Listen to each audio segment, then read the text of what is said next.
This all-white Alsatian puppy was bred for a special role in life. He's 9 weeks old and he's on his way to a new home just outside Oxford.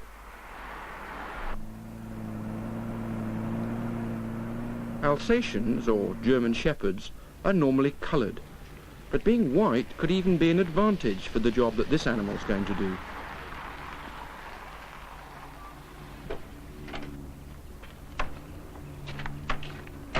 All guide dogs typically spend their first year of life boarded out as a household pet, before returning to kennels a year later to be trained to serve as the eyes of a blind person. But this animal is in many ways exceptional. I plan to study his behaviour as part of a film on the science of cats and dogs. Hello. Hello. There we are. Gracious me, you're a size. Hello, Snowy. Snowy.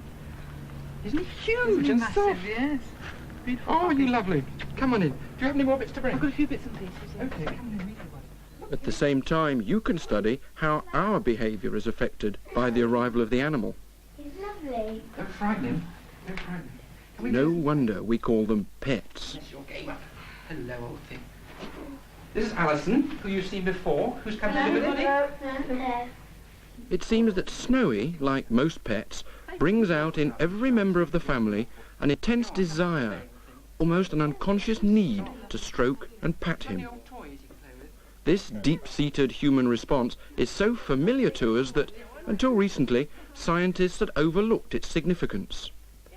Is it that they fulfill a biological need to touch that cannot be freely expressed in our culture? Or are they merely child substitutes? Perhaps they simply restore to town dwellers a sense of being at one with nature. Smashing.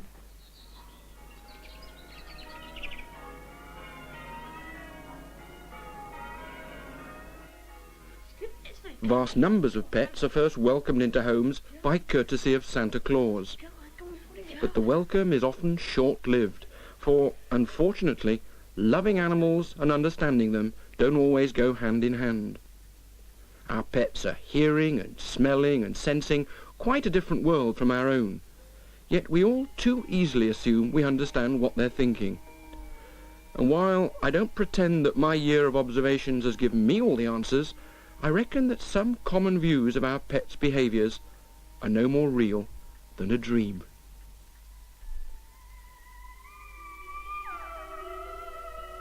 Play and following behaviours help to strengthen the bond of attachment between puppy and human, just as they did for Snowy's wild ancestors.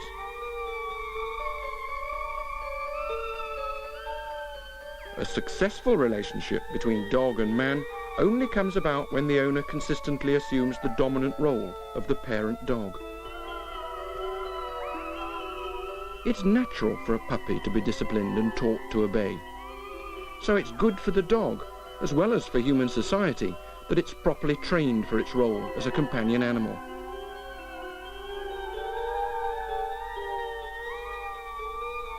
Snowy already was looking up to me for the social approval of his pack leader.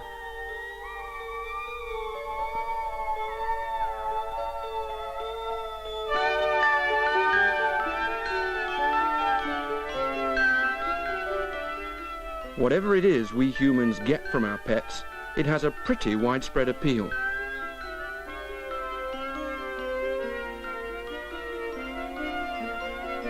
One quarter of all the households in Britain have one or more dogs. And almost as many have a cat. So I arranged to welcome into the household a pedigree Aristocat, a seal point Siamese, to represent the species in my home. The dark-coloured markings on all the extremities of the body are characteristic of this breed. Surprisingly, this would be the natural colour of the whole cat, but in England our temperatures are generally not cold enough for the body to be able to produce the dark fur, so most of it stays pale. The tips of the body, however, do get chilled enough for the pigment to be produced, hence my name for this lady, Chilly. Okay, Snowy, come, slowly. Good dog. Now sit. Sit. Snowy, sit, please. Chili was only 14 weeks old. She'd never seen a dog before, so couldn't have learnt how to react. No, now wait. But her body postures serve as a sign language which remains from the days of her distant ancestors. There we are, Chili. That's The tail held high is a sign of confidence, and it's seen in young kittens approaching their mother. At the last moment, she drops her tail and sniffs cautiously. Do you think? Because if you're going to get on well, don't you? Snowy's sudden movement causes her to drop her ears and withdraw her body. I can feel you swallowing. Poor pussy, she's a bit afraid. Let me make sure she's all right. Come, stay. You keep your tail still. Chili's body language betrays her conflict. Should she run or Stay. attack? And no, Snowy. No. She still faces the threat, one foot ready to strike out. Look at these hairs. Chili now displays sideways, unconsciously making herself look larger and more fearsome, her whole body bristling. Pick you up, 'cause you're a bit of... Oh, shush. Look at those claws. Don't be afraid, darling. Snowy's too inexperienced to have learnt what the cat is saying. Yet that doesn't stop the cat using her own language. All right, Snowy. Let him go. No, no, no. Oh, he's afraid. No, Snowy. Poor Chili. She's not used to seeing a big puppy dog like you. It's no good wagging your tail. She doesn't understand that. When you think about it, the same is true for us. We continue to communicate in our way, whether it's understood or not. To make friends now. I find myself talking to my pets as if they're also humans. There must be some scientific explanation for this, for I know in my heart of hearts that they don't understand the words I'm using. No, no, Snow. It's not yours anymore. It's our house. Let me go. Biologists travel on safari to the ends of the world to study animal behaviour. But in millions of homes, you can watch pet interactions that are every bit as revealing. It would be Mark's comments. He's working out what this strange household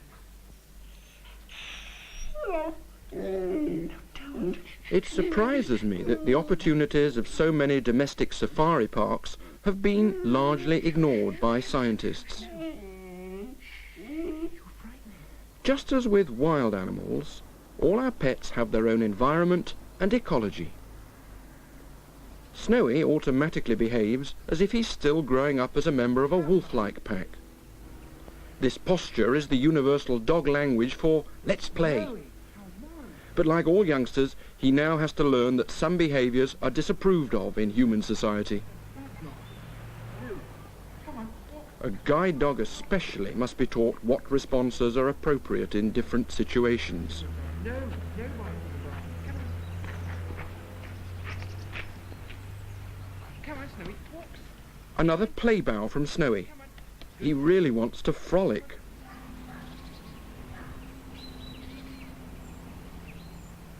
Over the 12,000 years that humans have domesticated dogs, we've accentuated their puppy-like features.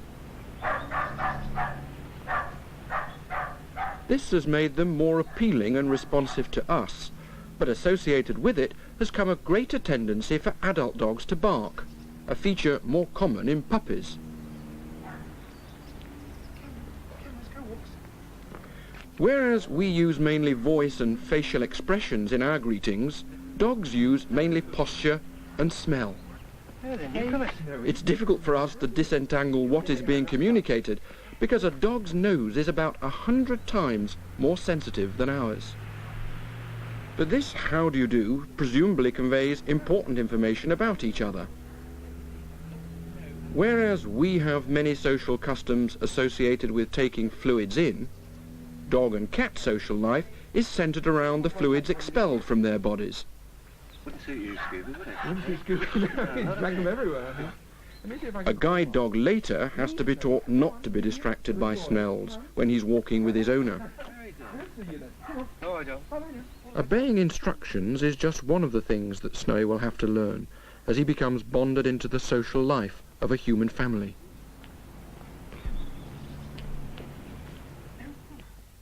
Come on, Chili. Cats, in contrast, are largely self-reliant. Within a week, Chilly would approach Snowy, presumably knowing that I wouldn't let him chase her. All right, Chilly, he won't touch you. Snowy hesitates to react with Chilly at all. He first looks away, as if he knows he mustn't get involved. Then he leans on me to gain my attention. Maybe we leave her alone. As he's not told off, he starts to nibble Chilly, another sign from the language of dogs. Chilly wants to show he likes you. Initially a pup does it to its mother to beg food, and it's come to be used as a friendly greeting. Snowy. Pawing is another dog signal. It's only our wish to make them seem cute that leads us to believe we have to teach them to shake a paw. No, Snowy, Snowy, stop it. It's a social pattern used with other dogs and humans to gain attention. But it's first seen at the nipple, when it stimulates the mother to release milk so the puppy can suckle. A good deal of cat and dog behaviour can be interpreted as developments of basic things they did as kittens and puppies, so we set out to film the birth of a white Alsatian like Snowy. Dog courtship can be a surprisingly playful meeting. The female, Serena, seems to be teasing her mate by bounding to and fro.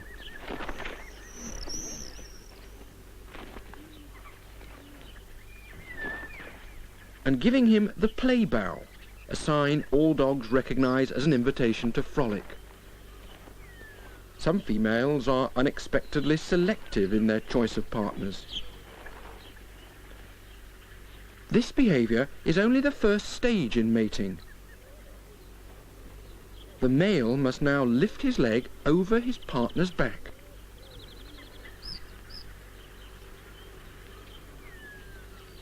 For this is the actual mating position. For 15 to 30 minutes they stand tied together as fluids are passed. No one knows for sure why dogs adopt this strange mating posture. 63 days later, Serena was due to give birth.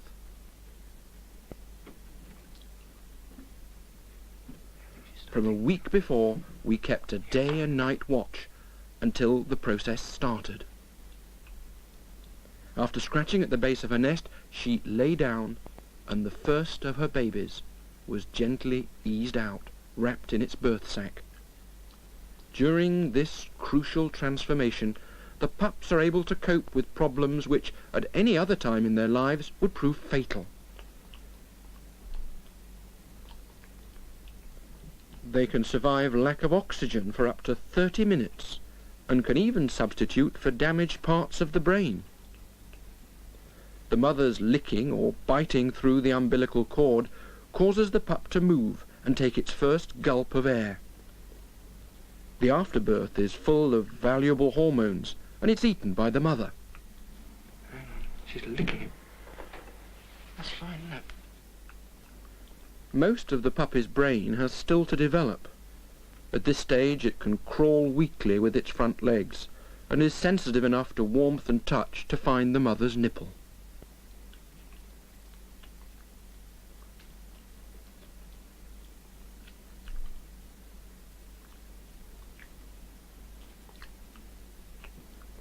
Another baby is gently helped free from its birth sac, and stimulated by its mother's licking to breathe.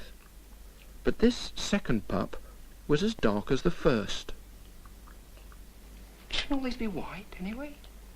We shouldn't have any blacks. That's what I like to believe, yeah. I thought it was white and a white make a white. What the heck's going on? I wonder if a black one's gone in there with him or something, with the mother. This is Buck. He'd been kept for 10 years with Serena and had never before managed to father any puppies. I rapidly came to learn that pets are as hard to film as any wildlife. While all puppies can easily be found homes, kittens often can't be given away.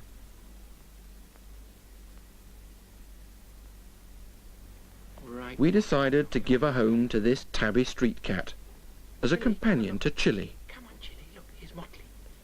He was an unwanted Christmas present, and because of his checkered background and patterning, we called him Motley.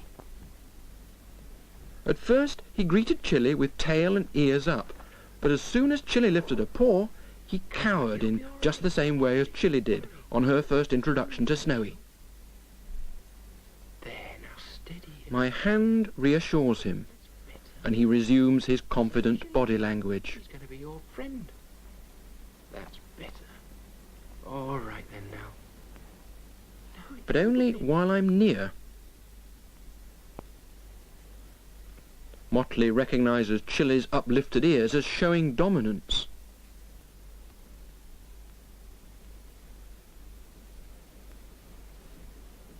He'd come with the reputation for being cheeky in character, and it didn't take long to reveal it, providing Snowy was kept in check. Now, Snowy, stop it.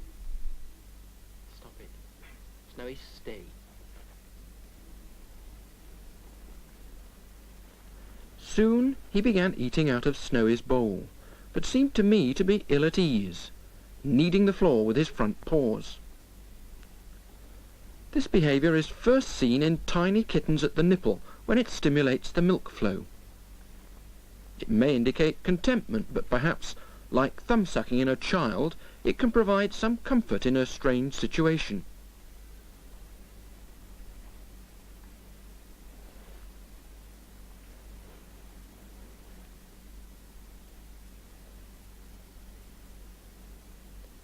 Within 2 weeks, Motley has started to challenge Chilly for dominance.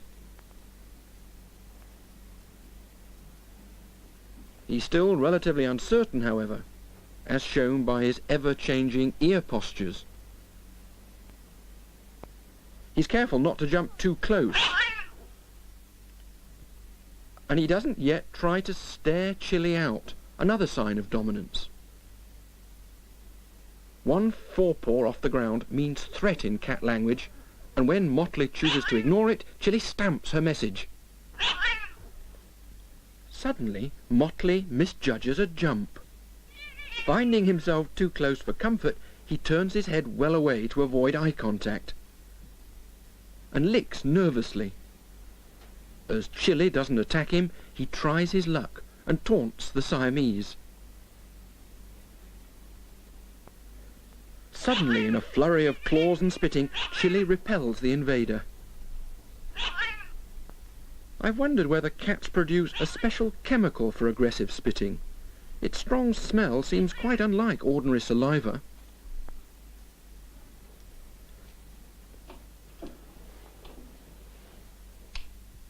Pets aren't all sweetness and light. What the? My trio had wreaked havoc in the sitting room overnight. Snowy, Who had started it, I'd no idea, but it reminded me that the wild animal is just below the surface. But it must have been Snowy who took my shoe for a bone. Snowy, come here. The other culprits looked as innocent as the dawn. Damn cats. Come here, get out this room. Who says dogs don't feel guilt?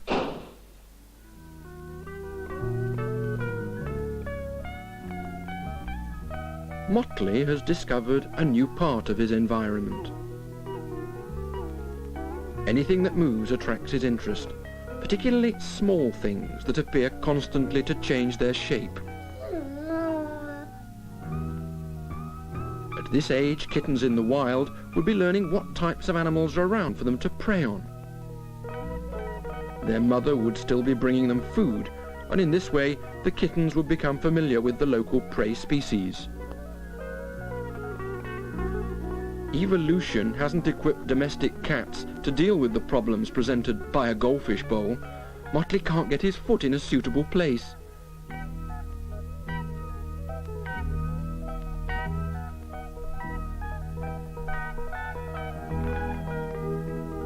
How does a cat manage to turn itself in mid-air when it has nothing to push against? It seems to defy the laws of physics. Its trick is to pull and twist different ends of the body against itself. First by jackknifing the body, and then by twisting along the flexible backbone so that the front end first faces down, followed later by the rear.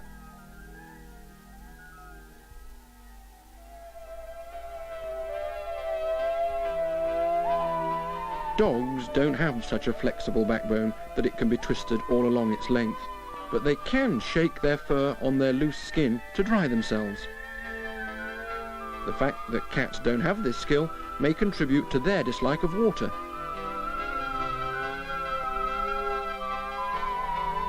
Starting at the nose and gradually working back to the tail, Snowy uses his legs to add power to the oscillations.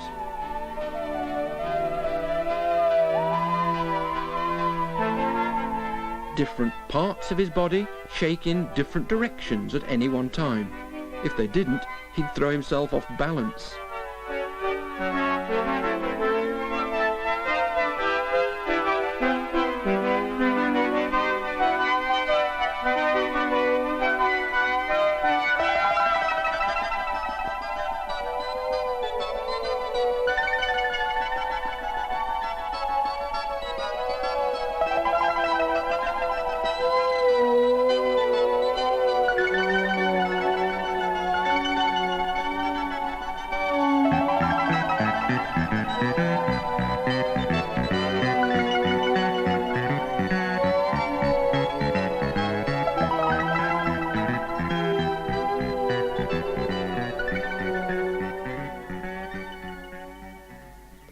Spring, bringing novelty and excitement to the garden.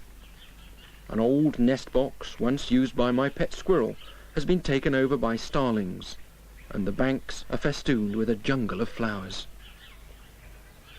The kittens explore their extended home territory. Other cats will also visit the garden and use that same territory, different ones having right of way at different times of the day or night. Their centred marking posts tell Motley how recently another cat has been in the area. Were he a totally free-roaming cat, he'd need to know precisely what time he has priority in those hunting grounds.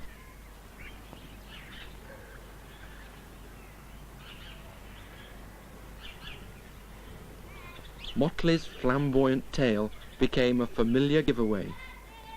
Were he hunting in earnest, he'd hold it down.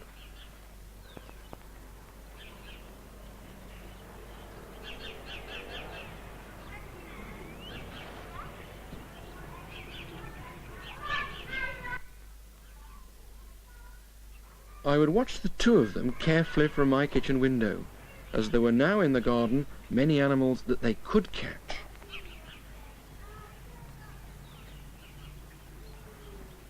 This blackbird had built her nest on the top of a pile of wood. Her 4 babies were particularly vulnerable, for it was an easy climb for any cat.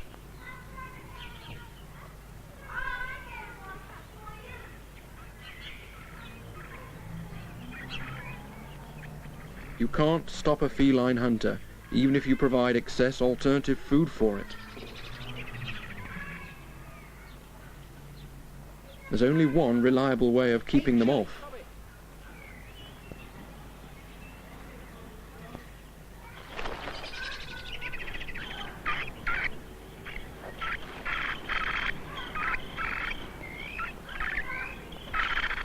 Chili was banned from the garden until all the fledglings had flown successfully 4 days later. Other youngsters are equipped with better protection. I didn't know before that a baby hedgehog has a jerk reflex so that it can rear its back up into the nose of its enemy. Its prickles on their own would have been more than a match for Snowy. He's never come face to face with a hedgehog before, and he's a lot to learn. Is his barking for my ears or the hedgehog's?